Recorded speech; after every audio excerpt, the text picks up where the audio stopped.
At ito na nga mga Mars, nandito tayo ngayon sa Mendiola at nakita natin ito, meron palang bar dito, no? So, itong bar na ito, nandun lang siya sa may kanto, walang parking, pero pwede naman mag-park dun sa gilid.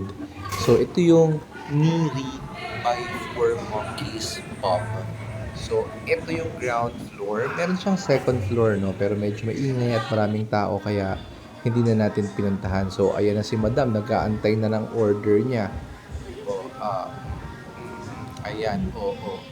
Oh, ay, grabe talaga si Bebe Loves. Oh, so ayan, umorder na siya ng 1.5 liters. Oh, yan daw ang gusto niyo, ayaw niya yung bote-bote lang. Ang gusto niya is yung 1.5 liters. At ayan na nga, medyo may mga pumupunta ng tao at ayan yung aming order. So, umorder siya ng calamares at umorder ako ng kinilaw. Oh, ay, ang takaw talaga niyan. Oh. Ito yung kinilaw.